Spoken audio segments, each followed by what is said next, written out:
তোমরা আমাকে অনেকেই মেসেজ করছো, দিদি আমার একটা শর্টসের চ্যানেল রয়েছে কিন্তু আমার শর্টস ভিডিওতে ভিউজ হচ্ছে না।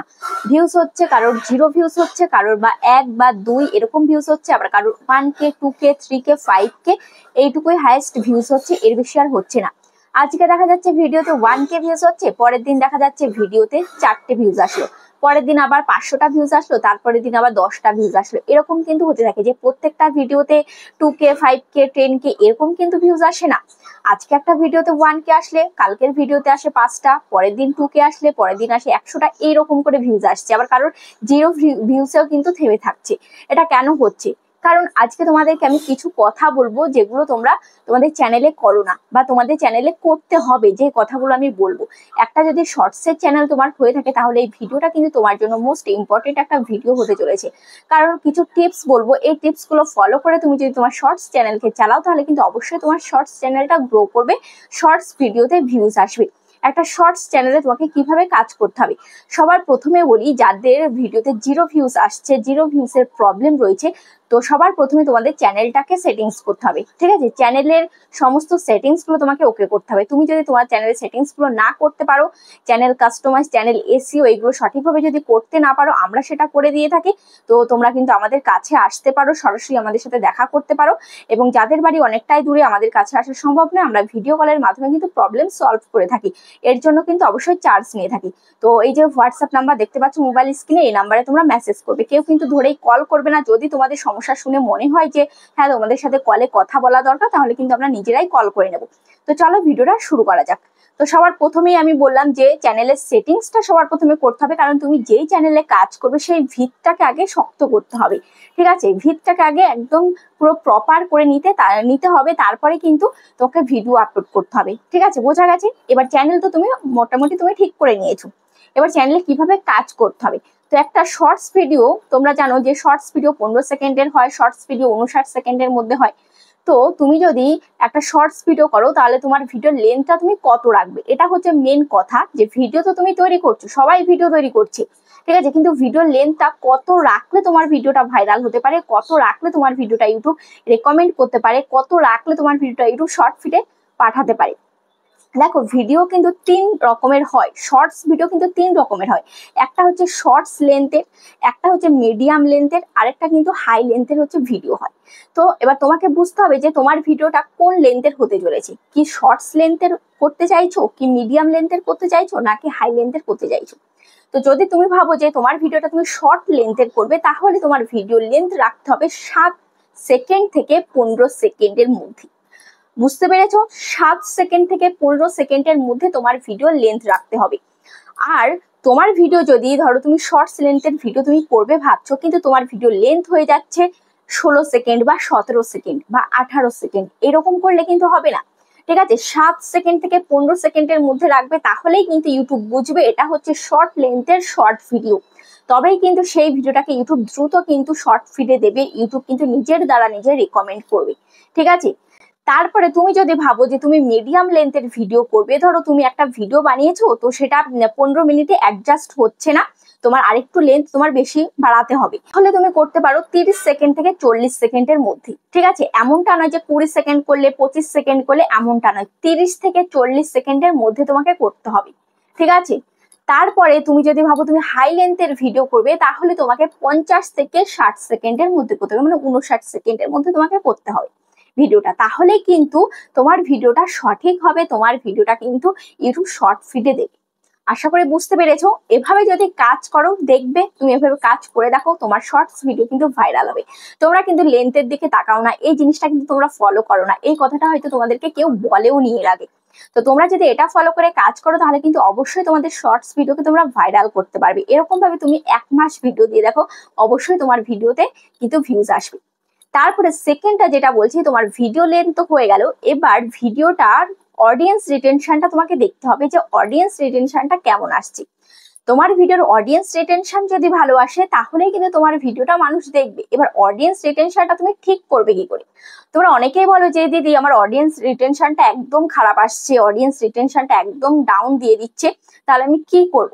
তাহলে সেটা কিন্তু সম্পূর্ণ তোমার হাতেই রয়েছে, কারণ তোমাকেই সেটা ঠিক করতে হবে। অডিয়েন্স রিটেনশনটা কখন ভালো আসে? তোমার ভিডিওটা যদি ভালো হয়, তোমার ভিডিওটা যদি পারফেক্ট হয়, তখনই কিন্তু অডিয়েন্স রিটেনশনটা ভালো আসে। ঠিক আছে, তাহলে তোমাকে খেয়াল রাখতে হবে ভিডিও কোয়ালিটি সুন্দর করতে হবে। যত ভিডিও কোয়ালিটি সুন্দর করতে পারবে, যত ভালো ভিডিও করতে পারবে, ততই কিন্তু অডিয়েন্স রিটেনশন বেশি আসবে। বোঝা গেছে? তো দেখো, থার্ড পয়েন্টটা হচ্ছে যেই ভিডিও তুমি তৈরি করবে সেই ভিডিওর ব্যাকগ্রাউন্ড মিউজিক তুমি কেমন করে চুজ করবে। ঠিক আছে, তোমরা তো অনেকেই ব্যাকগ্রাউন্ড মিউজিক ইউজ করো শর্টস ভিডিওতে, কিন্তু সেই মিউজিকটা কিভাবে চুজ করবে যে কোন মিউজিকটা দিলে তোমার ভিডিওটা ভাইরাল হতে পারে। তো দেখো, তার জন্য এই যে আমি প্লাস আইকনে আমি ক্লিক করছি। ঠিক আছে, প্লাস আইকনে ক্লিক করলাম। প্লাস আইকনে ক্লিক করার পর এবার এখানে দেখতে পাচ্ছ যে অ্যাড সাউন্ড বলে লেখা আসলো, অ্যাড সাউন্ড। ঠিক আছে, এই অ্যাড সাউন্ডের মধ্যে ক্লিক করবে। অ্যাড সাউন্ডের মধ্যে ক্লিক করার পর এবার দেখো, এই যেখানে দেখতে পাচ্ছ এখানে অনেক কিন্তু মিউজিক চলে এসছে। দেখতে পাচ্ছ অনেকগুলো কিন্তু মিউজিক চলে এসছে। এবার এখানে দেখতে পাচ্ছ যে রেকমেন্ডেড বলে একটা অপশন রয়েছে। রেকমেন্ডেড মানে ইউটিউব কিন্তু এই মিউজিকগুলো রেকমেন্ড করছে। এই রেকমেন্ডের মধ্যে যে সমস্ত মিউজিকগুলো থাকবে সেখান থেকে তুমি চুজ করে নেবে। ধরো এখানে সি মোডে আমি ক্লিক করছি। সি মোডে ক্লিক করার পর দেখতে পাচ্ছ এখানে প্রচুর কিন্তু মিউজিক রয়েছে, এখান থেকে মিউজিকগুলো চুজ করবে। ঠিক আছে, ধরো তোমার এমন একটা ভিডিও যেই ভিডিওতে তোমার মিউজিক দেওয়ার প্রয়োজন নেই, তোমার ভয়েসটাকে তুমি রাখবে। তুমি তাহলে কি করতে পারো, এই ভিডিওর এই যে মিউজিকটা তুমি তোমার ভিডিওতে অ্যাড করবে, কিন্তু মিউজিকটার সাউন্ড একদম মিউট করে দেবে। ঠিক আছে, কিন্তু মিউজিকটা কিন্তু অ্যাড করতে হবে তোমার ভিডিওতে। তো এভাবে ভিডিও আপলোড করবে, তাহলে কিন্তু ইউটিউব তোমার ভিডিওগুলোকে রেকমেন্ড করবে। কেমন ভাবে রেকমেন্ড করবে? এই মিউজিকের মাধ্যমেই কিন্তু তোমার ভিডিও রেকমেন্ড হবে। বুঝতে পেরেছো? এবার আমি নেক্সট পয়েন্ট তোমাদেরকে আমি বলছি। এবার নেক্সট পয়েন্টটা হচ্ছে ভিডিও রিয়াকশন। তোমার ভিডিওটা তো অডিয়েন্স দেখছে, দেখার পরে তারা কিভাবে রিয়াকশন দিচ্ছে, কেমন রিয়াকশন দিচ্ছে, সেই রিয়াকশনের উপরেও কিন্তু ডিপেন্ড করবে যে তোমার ভিডিওতে কতটা ভিউজ আসবে।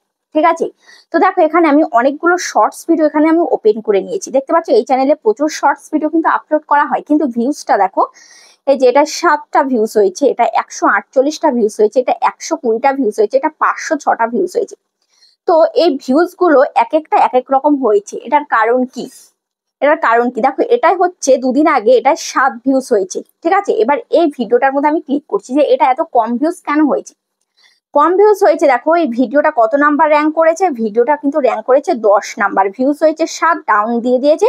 কিন্তু অ্যাভারেজ পার্সেন্ট ভিউড এটা কিন্তু হাই দিয়েছে। দেখতে পাচ্ছ হাই দিয়েছে। তো অ্যাভারেজ পার্সেন্টেজ ভিউড কিন্তু হাই রয়েছে। আর এখানে লাইকটা দেখতে পাচ্ছ এখানে 0 রয়েছে, মানে একটাও লাইক হয়নি, মানে অডিয়েন্স কিন্তু রিয়াকশনই দেয়নি। 7 জন যে ভিউ দিয়েছে সে 7 জনের মধ্যে কেউ কিন্তু রিয়াকশন দেয়নি, মানে কেউ একটা লাইকও করেনি, কেউ একটা কমেন্টসও করেনি, কেউ একটা শেয়ারও করেনি। তো এই জন্যই কিন্তু ভিডিওটা কিন্তু আর এগোয়নি।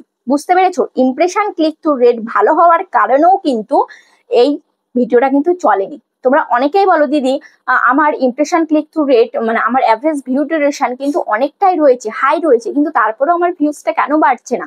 এই কারণে বাড়ছে না, কারণ তোমার এখানে লাইকস, এখানে কিন্তু ভিডিও রিয়াকশন, অডিয়েন্সের যে রিয়াকশন, সেই রিয়াকশনটা তুমি পাচ্ছ না। তাই ঠিক আছে, তোমাদেরকে আমি আরেকটা ভিডিও, তোমাদেরকে আরেকটা প্রমাণ সহ আমি তোমাদেরকে দেখিয়ে দিচ্ছি। দেখো এই ভিডিওটা কত ভিউজ হয়েছে, এটা 506 ভিউজ হয়েছে। ঠিক আছে, 506 ভিউজ হয়েছে। এই ভিডিওটার মধ্যে ক্লিক করবো। এই ভিডিওটার মধ্যে ক্লিক করার পর এখানে আমি এই গ্রাফটা দেখে কি বুঝলাম, ভিউজ হয়েছে 506, অ্যাভারেজ পার্সেন্টেজ ভিউড হয়েছে 57%। ঠিক আছে, 57% রয়েছে, এটা কিন্তু ডাউন রয়েছে। দেখতে পাচ্ছ এটা কিন্তু কম রয়েছে। তার সত্ত্বেও এখানে কেন বেশি ভিউজ হয়েছে? ওই ভিডিওটার তুলনায় এটা এখানে কেন বেশি ভিউজ হয়েছে? ওই ভিডিওটাই তো এই যে পার্সেন্টেজ ভিউজ এটা হাই ছিল, তারপরে 7টা ভিউজে আটকে গেছে। কিন্তু এটা এই যে 506টা ভিউজ হওয়ার কারণ হচ্ছে এখানে লাইকস দেখতে পাচ্ছ 32টা লাইক হয়েছে, এই এটা কিন্তু গ্রিন সিগন্যাল রয়েছে। ঠিক আছে, মানে অডিয়েন্স কিন্তু রিয়াকশন দিচ্ছে, ভিডিওটা দেখে কিন্তু অডিয়েন্স রিয়াকশন দিচ্ছে। তো এই রিয়াকশনের জোরে কিন্তু এই ভিডিওটায় 506টা ভিউজ হয়েছে। তো আশা করি বুঝতে পেরেছো। তো এই যে এই জিনিসটা যদি কম থাকে আর এই লাইকস যদি তুমি বেশি পাও, তার কারণেও কিন্তু তোমার ভিডিওতে ভালো ভিউজ আসবে। ঠিক আছে, তো আশা করি বুঝতে পেরেছো। এই কারণে কিন্তু ভিডিওতে ভিউজ থেমে যায়, কারণ 1K 2K ভিউজ হয়ে ভিউজ থেমে যায়। কারণ কি? কারণ হচ্ছে 1K 2K তো ভিউজ হয়, কিন্তু অডিয়েন্স রিয়াকশন দিচ্ছে না। যখনই ইউটিউব দেখতে পাচ্ছে যে অডিয়েন্স তো একদমই রিয়াকশন দিচ্ছে না, তখনই কিন্তু ভিউজটা থেমে যায়। বোঝাতে পারলাম? তোমাদেরকে আরেকটা জিনিস দেখাচ্ছি, সেটা ভালোভাবে লক্ষ্য করো। দেখো এই ভিডিওটার পারফরমেন্স আমি ক্লিক করছি, পারফরমেন্সে ক্লিক করার পর এখানে রিচ অপশানে আমি ক্লিক করছি। রিচ অপশানে ক্লিক করার পর দেখো এখানে এই যে এখানে কি লেখা আসলো, how many choose to view. এখানে দেখতে পাচ্ছ 34.8% ভিউড, মানে এই ভিডিওটা 34.8% মানুষ দেখছে, আর 65.2% মানুষ সুইপ অ্যাওয়ে করে দিচ্ছে, সুইপ করে দিচ্ছে। তাহলে কেন ভিডিওতে ভিউজ আসবে না, কেন ভিডিওতে ভিউজ বাড়বে না? যদি এখানে এখানে তোমার যদি এই যে এই জায়গাটা এই 65 যদি এখানে আসতো আর 34 যদি তোমার এখানে যেত, তাহলে কিন্তু অবশ্যই ভিউজ বাড়তো, অবশ্যই ভিউজ বাড়তো। কেন বাড়বে না ভিউজ? এই কারণে কিন্তু ভিউজ আসছে না তোমাদের ভিডিওতে। এই যে ভিউড হচ্ছে 34% আর সুইপ হচ্ছে 65%, মানে মানুষ স্কিপ করে যাচ্ছে, সুইপ করে যাচ্ছে তোমার ভিডিওগুলো, দেখছে না। এই যে এইভাবে দেখো আমি ইউটিউবটা ওপেন করছি, ঠিক আছে, ইউটিউবটা ওপেন করার পর এখানে আমি একটা শর্টস ভিডিও ওপেন করছি। দেখো এখানে আমি একটা শর্টস ভিডিও ওপেন করছি, ঠিক আছে। এই যে এরকম ভাবে দেখছি না কিন্তু, ঠিক আছে, এই যে সুইফট করে দিচ্ছি, এই যেভাবে সুইফট করে দিচ্ছি, আমি একটা ভিডিও কিন্তু দেখছি না, সুইফট করে দিচ্ছি, আসার সাথে সাথে সুইফট করে দিচ্ছি। ধরো এই যে এই ভিডিওটা আমি এখন দেখছি, তাহলে কিন্তু ভিউড কাউন্ট হবে, ঠিক আছে, তাহলে কিন্তু ওখানে কাউন্ট হবে ভিউড। কিন্তু আমি যদি এভাবে সুইফট করে দিই, তাহলে কিন্তু এই যে সুইফটের পরিমাণটা বেশি হয়ে যাবে। তো বুঝতে পারছো, এভাবে কিন্তু তোমার ভিডিওটা যখন মানুষের সামনে আসছে, তখন কিন্তু এভাবে সুইফট করে দিচ্ছি, এভাবে উঠিয়ে দিচ্ছি, তাহলে কি করে ভিউজ আসবে? তো ওই জন্য যাতে সুইফট না করতে পারে, তো তার জন্য তোমার ভিডিও শুরুটা খুব সুন্দর রাখতে হবে, খুব এনগেজিং রাখতে হবে, তা যাতে মানুষ মানে সুইফট করতে চাইলেও যাতে না পারে সুইফট করতে। বুঝতে পেরেছো? মানে ভিডিওতে এমন কিছু রাখতে হবে ফার্স্টের দিকে যাতে সুইফট করতে না পারে। তো আশা করি বুঝতে পেরেছো। আর এই যে এইগুলো ফলো করে শর্টস ভিডিওতে কাজ করো, তাহলে দেখবে অবশ্যই তুমি কিন্তু এর থেকে বেনিফিট পাবে, অবশ্যই কিন্তু রেসপন্স পাবে তোমার চ্যানেলে, ঠিক আছে। তো এই যে জিরো ভিউস এর প্রবলেম কেন হচ্ছে সেটাও আমি বলে দিলাম। তারপরে কারোর 1K 2K তে ভিউস গিয়ে থেমে থাকে, সেটা কেন হচ্ছে সেটাও আমি বলে দিলাম। এই প্রবলেম গুলো আমি তোমাদেরকে বলে দিলাম, এভাবে কাজ করো তাহলে কিন্তু তুমি সলভ করতে পারবে। তো আশা করি ভিডিওটা তোমাদের অনেকটাই কাজে লেগেছে। ভিডিওটা কেমন লেগেছে অবশ্যই কমেন্টে জানাবে। আজ তাহলে এই পর্যন্ত, আবার দেখা হচ্ছে নেক্সট ভিডিওতে।